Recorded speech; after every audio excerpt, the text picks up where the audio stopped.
India ഇപ്പോൾ പാകിസ്ഥാനുമായി നേരിട്ട് ഒരു യുദ്ധത്തിന് സമാനമായ സാഹചര്യത്തിലൂടെയാണ് കടന്നു പോകുന്നത്. അതിനിടയിലും നമ്മുടെ ഇന്ത്യക്കുള്ളിലുള്ള ഭീകരവാദികളെ, മാവോയിസ്റ്റുകളെ ഒതുക്കുവാനും ഇന്ത്യൻ സൈന്യം സമയം കണ്ടെത്തുകയാണല്ലേ.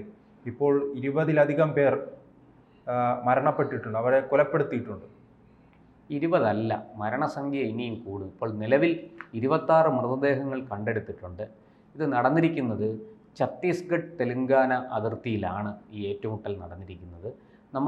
നമുക്കറിയാം, നമ്മുടെ ആഭ്യന്തരമന്ത്രി അമിത്ഷാ മുന്നോട്ട് വെച്ച ലക്ഷ്യം 2026 മാവോയിസ്റ്റ് മുക്ത ഭാരതം എന്നൊരു ലക്ഷ്യം നമ്മുടെ സൈന്യത്തിന് മുന്നിൽ, ഈ അർദ്ധസേനയ്ക്ക് മുന്നിൽ, അർദ്ധസൈനിക വിഭാഗത്തിന് മുന്നിൽ ഒക്കെ നമ്മൾ വെച്ചിട്ടുണ്ട്. അതുകൊണ്ട് തന്നെ ഈ ഉള്ളിലുള്ള ശത്രുക്കൾ, ആഭ്യന്തര ശത്രുക്കളെ ഓരോന്നോരോന്നായിട്ട് പരിപൂർണമായിട്ടും ഇല്ലായ്മ ചെയ്യാനാണ് കേന്ദ്ര സർക്കാരിൻ്റെ ശ്രമം. നമുക്കറിയാം, ഈ കാടുകളിൽ ഒളിച്ചിരുന്ന് നമ്മുടെ ജനജീവിതം അട്ടിമറിക്കുന്ന, നമ്മുടെ സൈന്യത്തെ ആക്രമിക്കുന്ന ഒരു വിഭാഗമാണ് ഈ നക്സലുകൾ അഥവാ മാവോയിസ്റ്റുകൾ. ഇവരെ പിന്തുണച്ചുകൊണ്ട് ഒരു വിഭാഗം നഗരങ്ങൾ കേന്ദ്രീകരിച്ച് പ്രവർത്തിക്കുന്നുണ്ട്. അവരുടെ പേരാണ് അർബൻ നക്സലുകൾ. ഈ അർബൻ നക്സലുകളെയും വലിയ വിഭാഗത്തെ പിടികൂടി നിയമത്തിൻ്റെ മുന്നിൽ എത്തിച്ചിട്ടുണ്ട്. പലരും വിചാരണ തടവുകാരായി കഴിയുന്നു, ചിലരൊക്കെ ജാമ്യത്തിലാണ്. പക്ഷേ എന്നാലും നമ്മൾ വളരെ കൃത്യമായിട്ട് മുന്നോട്ട് പോകുന്നു. ഇവർക്ക്, ഈ മാവോയിസ്റ്റുകൾക്ക് ചൈനയുടെയും മറ്റും സഹായം കിട്ടുന്നതായിട്ട് സ്ഥിരീകരിക്കാത്ത ആക്ഷേപമുണ്ട്. എന്തായാലും അവർ വളരെ സംഘടിതരാണ്. അവർ സംഘടിച്ച് നമ്മുടെ വ്യവസ്ഥയ്ക്ക് നേരെ, ഭരണഘടനയ്ക്ക് നേരെ, ഭരണ സംവിധാനത്തിന് നേരെ ഒക്കെ അവർ ആക്രമണം അഴിച്ചുവിടുന്നുണ്ട് എന്നുള്ളത് സത്യമാണ്. അതിനെ കോൺഗ്രസ് ഭരണകാലത്ത് അവരെ വെള്ളവും വളവും നൽകി വളരാൻ അനുവദിച്ചു. പക്ഷേ 2014 നരേന്ദ്രമോദി സർക്കാർ അധികാരത്തിൽ വന്നതു മുതൽ ഈ അർബൻ നക്സലുകളെയും അതുപോലെ തന്നെ മാവോയിസ്റ്റുകളെയും ഒരുപോലെ ഒതുക്കാൻ തീരുമാനമെടുക്കുകയും സർക്കാർ അത് നടപ്പാക്കി തുടങ്ങുകയും ചെയ്തു. നമുക്കറിയാം, ഈ ഛത്തീസ്ഗഡിൽ മറ്റുമൊക്കെ, ജാർഖണ്ഡിലും മറ്റുമൊക്കെ എന്തുമാത്രം, തെലങ്കാനയിലും മറ്റുമൊക്കെ എന്തുമാത്രം നക്സലുകളാണ് ആയുധം വെച്ച് കീഴടങ്ങിയതെന്ന് നമ്മൾ കണ്ടു. ഏറ്റവും അത്യന്താധുനികമായ മിഷൻ ഗണ്ണ് വരെ അവരുടെ കൈവശമുണ്ട്. അത് കൃത്യമായിട്ട് എവിടുന്ന് കിട്ടിയെന്നും എങ്ങനെയൊക്കെയാണ് അവരത് പ്രയോജനപ്പെടുത്തുന്നത്, ഉപയോഗിക്കുന്നതെന്ന് ഒക്കെ നമുക്ക് മനസ്സിലാവുകയും ചെയ്തു. എന്തായാലും വലിയ തോതിൽ അവർ ഇപ്പോൾ ഇന്ത്യൻ സേനയുടെ പിടിയിലാകുന്നുണ്ട്. അല്ലെങ്കിൽ വളരെ കൃത്യമായിട്ട് അവരുടെ വാഗ്ദത്ത സ്വർഗഭൂമിയിലേക്ക് അവരെ കയറ്റി വിടുന്നുണ്ട്. കാരണം ഇപ്പോൾ ഇന്ത്യൻ സൈനികർക്കെതിരെ തിരിയുന്ന ആരായാലും, രാജ്യത്തിന് പുറത്തായാലും അകത്തായാലും, അല്ലേ, സൈനികർ മാത്രമല്ല സാധാരണ ജനങ്ങളുടെ ജീവൻ എടുക്കുന്നത് ആരായാലും തീർക്കും. അതെ, അതിനകത്ത് ഇനി അത് വെച്ചുകൊണ്ടിരുന്നിട്ട് കാര്യമൊന്നുമില്ല. ഒന്നുകിൽ കീഴടങ്ങാൻ നിർദ്ദേശം കൊടുക്കുക, അതിന് സമയം കൊടുത്തു. കാരണം ഗാന്ധിജിയുടെ ഇന്ത്യ എപ്പോഴും സമാധാനത്തിന്റെ പാതയിലാണ്. പക്ഷെ നമുക്ക് സമാധാനം വേണം, പക്ഷെ രണ്ട് തിരിച്ചടി നൽകിയാലേ അങ്ങനെ സമാധാനം വരുമെങ്കിൽ സമാധാനം എന്നല്ല, അത് വാസ്തവത്തിൽ അത് ഒരു അരാജകത്വത്തിലേക്കാണ് നീങ്ങുന്നതെന്ന് നമുക്ക് മനസ്സിലായി. നമ്മൾ ഈ അയ്യോ പാവമല്ലേ, അയ്യോ ഒന്നും ചെയ്യരുത് എന്നൊക്കെ പറഞ്ഞ് നമ്മൾ വളരെ വാമൂടി കെട്ടി ചിലതൊക്കെ കണ്ടും കാണാതെയും കേട്ടും കേൾക്കാതെയും ഒക്കെ നമ്മൾ കഴിഞ്ഞ ഈ 60-70 കൊല്ലം കടന്നുപോയി. എന്താണ് കിട്ടിയത്? അതുകൊണ്ട് നമ്മുടെ രാജ്യം എവിടെ എത്തി? ഇവരൊക്കെ നമുക്കുണ്ടാക്കിയ നഷ്ടങ്ങൾ എത്ര വലുതാണ്?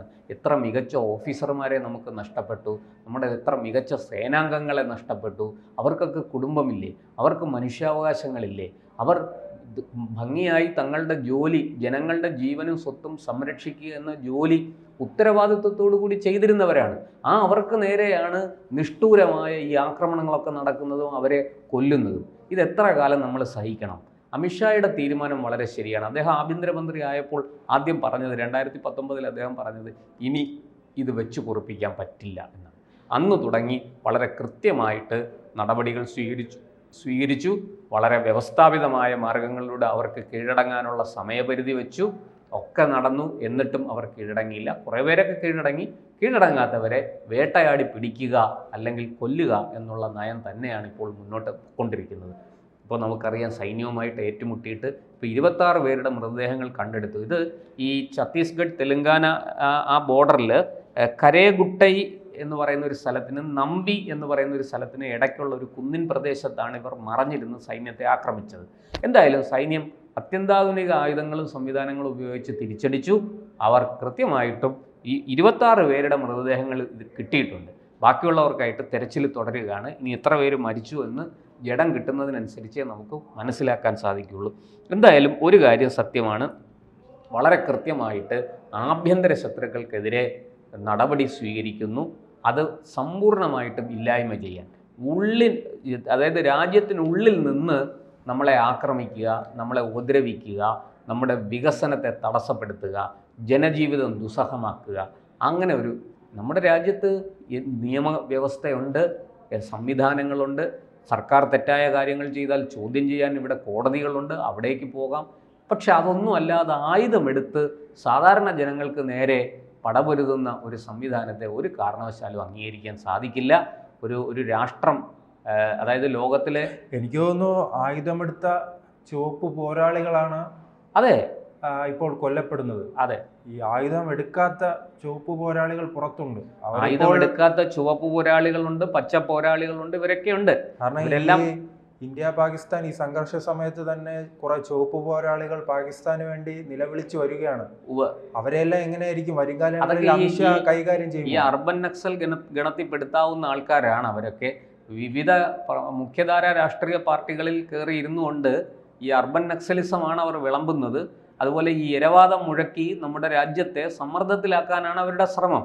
അതൊന്നും വിജയിക്കില്ല എന്നുള്ള കാര്യം സത്യമാണ്. അമിത്ഷായെ പോലൊരാള് ആയുധം എടുത്തവരെ കൈകാര്യം ചെയ്തിട്ട്, അതെ, ഈ ആയുധമെടുക്കാൻ പ്രേരിപ്പിക്കുന്ന, ഈ ഇരവാദം മുഴക്കുന്ന, ഈ ഒളിഞ്ഞിരിക്കുന്ന നഗരങ്ങളിലെ ഫ്ലാറ്റുകളിൽ ഒളിച്ചു താമസിക്കുന്ന ആൾക്കാരുണ്ടല്ലോ, പുറമെ വലിയ മാന്യതയുടെ മുഖംമൂടിയൊക്കെ അണിഞ്ഞ് ഫ്ലാറ്റുകളിൽ സ്വൈര ജീവിതം, അവിടെ ഇരുന്ന് ആഹ്വാനം ചെയ്താൽ മതി, നിങ്ങൾ അങ്ങനെ ചെയ്യൂ, നിങ്ങളിങ്ങനെ ചെയ്യൂ, ഇവിടെ പിന്നെ ജാതി വാഴ്ച നടക്കുന്നു, സവർണ മേധാവിത്വമാണ്, അവർണരെ അടിച്ചമർത്തുന്നു, അതുകൊണ്ട് അവർണർ ആയുധമെടുത്തുള്ളൂ എന്നൊക്കെ പറഞ്ഞിങ്ങനെ ആഹ്വാനം ചെയ്യുന്ന ഒരു വിഭാഗം ആൾക്കാരുണ്ട്.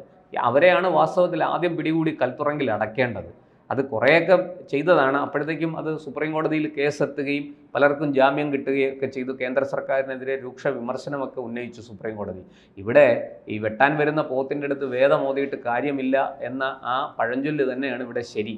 ഇവർക്ക് അറിയാവുന്ന ഭാഷ ഇതാണ്, ആ ഭാഷയിൽ അവർക്ക് മറുപടി കൊടുത്തേ പറ്റുള്ളൂ. എന്തായാലും ഇപ്പോൾ നമുക്ക് മനസ്സിലാകുന്നൊരു കാര്യം, രാജ്യത്തിനകത്തു നിന്നാകട്ടെ പുറത്തു നിന്നാകട്ടെ നമ്മുടെ രാജ്യത്തിൻ്റെ അഖണ്ഡതയ്ക്കും ഐക്യത്തിനും പരമാധികാരത്തിനും ഒക്കെ എതിരെ ഉയരുന്ന ഏത് വെല്ലുവിളിയെയും നമ്മൾ അതിസമർത്ഥമായിട്ട് നേരിടും. അവരോടൊന്നും ക്ഷമിക്കുന്ന യാതൊരു പരിപാടിയും ഇല്ല. വളരെ കൃത്യമായിട്ട് അവർക്കെതിരെ സ്വീകരിക്കേണ്ട നടപടി സ്വീകരിക്കും. മറിച്ച് അവർ ഏതെങ്കിലും തരത്തിൽ ആക്രമിക്കാൻ തുനിഞ്ഞാൽ, പോലീസിനെ അവരുടെ ജോലി ചെയ്യുന്നതിന് തടസ്സപ്പെടുത്തി അവരുടെ ജീവന് ഭീഷണി ഉണ്ടാകുന്ന തരത്തിൽ എന്തെങ്കിലും നടപടികൾ ഉണ്ടായാൽ അപ്പോൾ തന്നെ കനത്ത തിരിച്ചടി അവർക്ക് കൊടുത്തിരിക്കും എന്നുള്ളത് വ്യക്തമാണ്.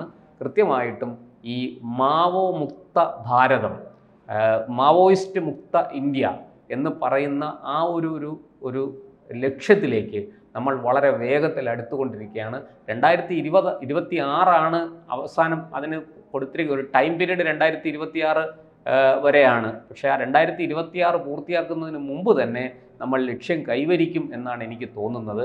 അതിനു വേണ്ടുന്നുള്ള ഒരു ഭഗീരഥ പ്രയത്നം നമ്മുടെ അർദ്ധസൈനിക വിഭാഗം രാജ്യത്തിനുള്ളിൽ നടത്തിക്കൊണ്ടിരിക്കുകയാണ്. അവർക്ക് എല്ലാവിധ പിന്തുണയും കേന്ദ്ര സർക്കാർ നൽകുന്നു. അതുകൊണ്ട് തന്നെ ഈ ഒരു ലക്ഷ്യം വളരെ വേഗത്തിൽ നമുക്ക് സാധിക്കാം, ആ ലക്ഷ്യത്തിലെത്താൻ സാധിക്കും എന്നാണ് ഞാൻ കരുതുന്നത്.